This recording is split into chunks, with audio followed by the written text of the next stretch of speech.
सभी का स्वागत है और आज हम लोग कक्षा 7वीं की पाठ्य पुस्तक बसंत से कठपुतली कविता को पढ़ने वाले हैं, जिसके कवि हैं भवानी प्रसाद मिश्र।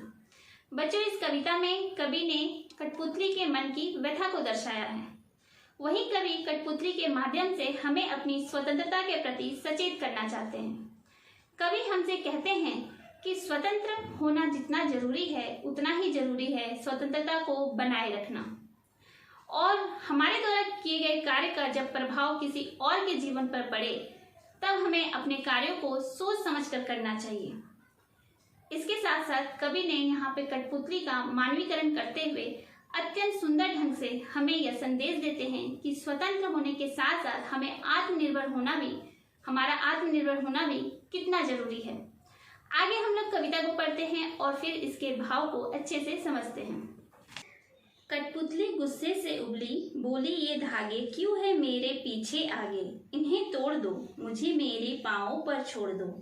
सुनकर बोली और कठपुतली कि हाँ बहुत दिन हुए हमें अपने मन के छंद छुए। मगर पहली कठपुतली सोचने लगी ये कैसी इच्छा मेरे मन में जगी। बच्चों, कठपुतली आप सबने देखा होगा, और अगर फिर भी नहीं देखा है तो सामने आपको चित्र में दिख रहा होगा, आप लोग देख लीजिए। बच्चों, कठपुतली जो है उसके चारों तरफ धागे बंधे होते हैं और ऊपर से कोई उसे जैसा चाहे वैसे नचा सकता है, जैसा चाहे वैसा करवा सकता है। ऐसे में कठपुतली जो है वो बहुत दिन हो गए हैं और वो धागों में बंधी हुई है और अब इन धागों से वो परेशान हो चुकी है और ऐसे में वो इन धागों को तोड़ना चाहती है। कवि ने यहाँ पे कठपुतली का मानवीकरण किया है। मानवीकरण करने का अर्थ होता है कि किसी भी निर्जीव वस्तु को जब हम सजीव बनाकर प्रस्तुत करें। यहाँ पे कठपुतली जो है वो एक निर्जीव वस्तु है, वो चल नहीं सकती, खुद से बोल नहीं सकती, ठीक है, तो वो एक पुतली है, लेकिन उसे कवि ने यहाँ पर एक सजीव रूप में प्रस्तुत किया है। ऐसे प्रस्तुत किया है जैसे कठपुतली को भी दर्द हो रहा है, दुख हो रहा है। इसे ही हम लोग मानवीकरण कहते हैं।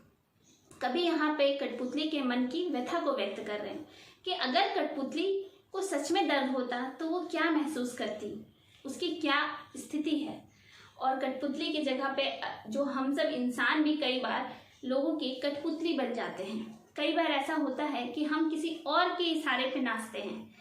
इसी से हमारी क्या व्यथा, जब हम ऐसे मजबूर हो जाते हैं किसी और के इशारों पे नाचने के लिए, तो हमारी क्या व्यथा होगी।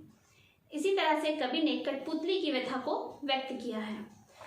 कवि कहते हैं कि कठपुतली बहुत ज़्यादा गुस्से में है। वो इतने दिनों से वो धागों में बंधी हुई है, वो अपने मन की इच्छा की अभी तक कभी कुछ कर नहीं पाई है, तो वो बिल्कुल गुस्सा हो जाती है, इतना ज़्यादा गुस्सा हो जाती है। वो कहती है कि इन सब धागों को तोड़ दो और मुझे अपने पाँवों पर छोड़ दो।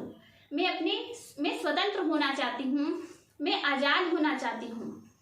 वो कहती है कि इन्हें तोड़ दो, मुझे मेरे पाँवों पर छोड़ दो, मुझे आज़ाद कर दो, इन धागों को तोड़ दो, मैं आज़ाद होकर स्वतंत्र होकर रहना चाहती हूँ। सुनकर बोली और कठपुतली। अब जब एक कठपुतली ऐसा कहती है कि मैं स्वतंत्र होना चाहती हूँ, तो वहाँ अन्य कठपुतलियाँ जो खड़ी हैं वो भी चाहती हैं कि वो भी आज़ाद हो जाएं, और वो भी कहती है कि हाँ हम सब भी आज़ाद होना चाहते हैं। ऐसा बहुत दिन हो गए हमें अपने मन के छंद छुए।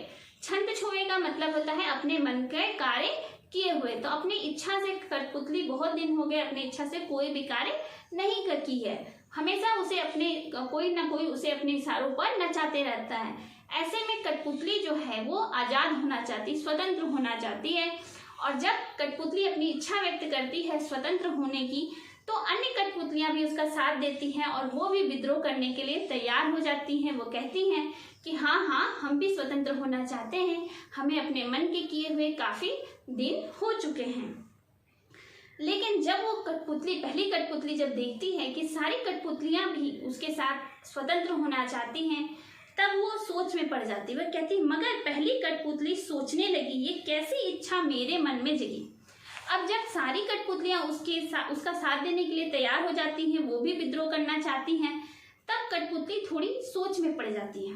क्योंकि कठपुतली ये सोचती है कि यहाँ के बाद जब ये स्वतंत्र हो जाएंगी तो इसके बाद इनका जीवन कैसा होगा। वो, क्योंकि कठपुतली जब पहली कठपुतली जब ये सोचने लगती है कि वो स्वतंत्र होना चाहती है, आगे का जीवन जैसा भी हो वो उसके ऊपर निर्भर करता, उसकी जिम्मेदार वो खुद होती। लेकिन जब अन्य कठपुतलियों की जिम्मेदारी उसके ऊपर आ जाती है, अन्य कठपुतलियों की स्वतंत्रता उसकी जिम्मेदारी उसके ऊपर आ जाती है, तो वो सोच में पड़ जाती है, क्योंकि उस वक्त वो कोई भी कार्य जल्दबाजी में नहीं करना चाहती। वो सोच समझकर कार्य करना चाहती है, सोच समझकर चाहती है कि कहीं यहाँ से जाने के बाद इनकी जो यहाँ जो इन्हें खुशी मिल रही है, यहाँ जो इन्हें आराम मिल रहा है, कहीं वो भी आराम ना चला जाए। इसलिए स्वतंत्र तो होना चाहती हैं, लेकिन वो थोड़ा सोच समझकर काम करना चाहती, सोच समझकर कोई भी कार्य करना चाहती, क्योंकि उसके ऊपर अन्य कठपुतलियों की भी जिम्मेदारी आ जाती है। इसलिए वो ऐसा सोचने लगती है कि ये कैसी इच्छा मेरे मन में जगी, कि ये जो इच्छा मेरे मन में जगी है ये सही है या गलत है, ऐसा ही सोचने लगती है कठपुतली। बच्चों, ये कविता यहीं पे खत्म होती है। और जैसा कि कविता की शुरुआत में ही मैंने आप सबको बताया कि कवि यहाँ पे हमें अपनी आज़ादी के प्रति जागरूक करना चाहते हैं, हमें सचेत करना चाहते हैं और कहते हैं कि केवल स्वतंत्र होना ही जरूरी नहीं, बल्कि स्वतंत्रता को बनाए रखना भी जरूरी है। और जब हम स्वतंत्र होते हैं तो हमारे ऊपर कई सारी जिम्मेदारियां आ जाती हैं और हमें स्वतंत्र होने के साथ साथ आत्मनिर्भर भी होना जरूरी है। इसी के साथ ये कविता यहीं समाप्त होती है। मैं जल्द ही आपकी पाठ्य पुस्तक की अगली कविता लेकर आपके सामने प्रस्तुत होंगी। तब तक के लिए धन्यवाद। अगर कविता अच्छी लगी हो तो इसे लाइक कीजिएगा, कमेंट करके मुझे बताइएगा आपको ये कविता कैसी लगी, और अगर अच्छी लगी हो तो अपने दोस्तों के साथ भी शेयर कीजिएगा। तब तक के लिए धन्यवाद।